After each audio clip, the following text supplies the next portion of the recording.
Today we're going to talk about something that most of us feel, but we might not even have a name for it.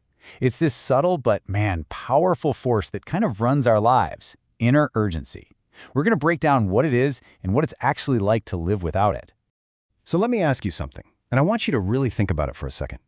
Do you ever feel this quiet, constant urgency? I'm not talking about a big deadline at work. I mean that low-level hum of anxiety that's just always there in the background. It's this nagging sense that something needs to happen, you know?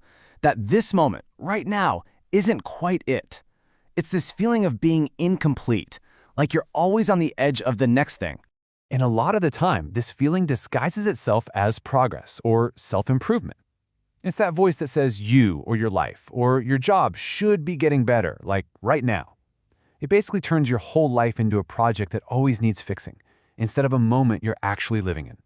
And that's the heart of it, really. It's just this subtle forward pull, a constant, almost invisible leaning into what's next.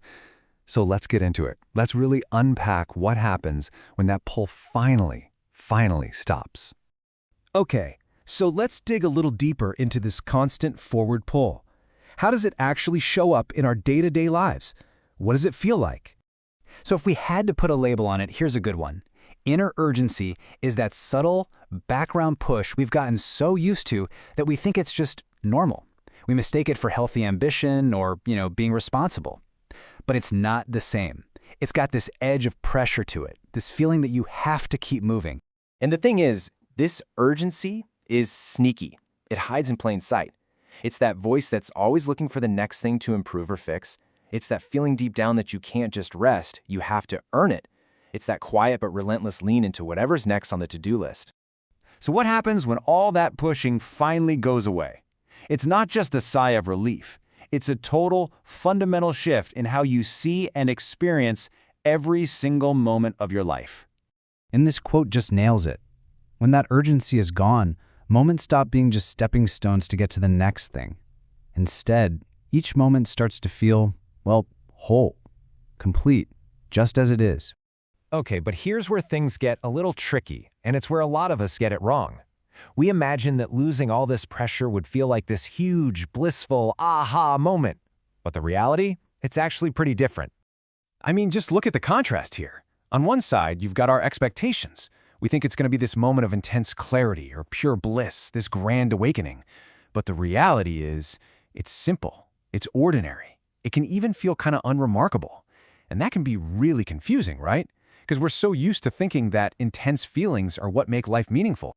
Now, you might be thinking, well, if I don't have that inner push, won't I just stop? Won't I just sit on the couch and do nothing? It's a really common fear, but that's not what happens. Not at all. The thing is, you don't just stop functioning. Life keeps going. Tasks still get done. You still have conversations with people. You still make plans, and those plans still happen. From the outside, your life might look almost exactly the same. The huge difference is what's missing on the inside. The engine is still running, but it's not constantly grinding away with that feeling of not yet. There's no internal race, no feeling that right now is just a waiting room for some better future. So if it's not some crazy blissful high, and it's not just doing nothing, what does this state of energy actually feel like? Well, it's something way more subtle and way more sustainable. It's almost like a chain reaction. When you have less mental noise, less constantly thinking about what's next, less rehearsing conversations in your head, the result is a huge shift in your energy. It just becomes steady, sustainable. And this is so key to understand. This stable energy doesn't feel like you've won something. It doesn't feel like an achievement. It feels neutral. Not a high, not a low, just a balanced, quiet baseline. And from that place, you can respond to life way more effectively, without all that energy being drained by urgency. And all of this brings us to what might be the single most important takeaway here. It's the huge difference between feeling pressured to move and simply having a direction. And there it is. That's the heart of the matter. This is not about becoming aimless. It's not about apathy. You can absolutely still have goals and dreams and a clear path forward. Living without inner urgency just removes the pressure. That quiet, constant burn that uses up so much of our energy. And what's left is just simple, sustainable movement. So that leaves us with a pretty big question, maybe even a slightly unsettling one. So much of who we think we are is tied up in our striving, in our ambition, in that constant forward movement. So if that defining pressure is gone, what's actually left of our identity? What's left of who we think we are?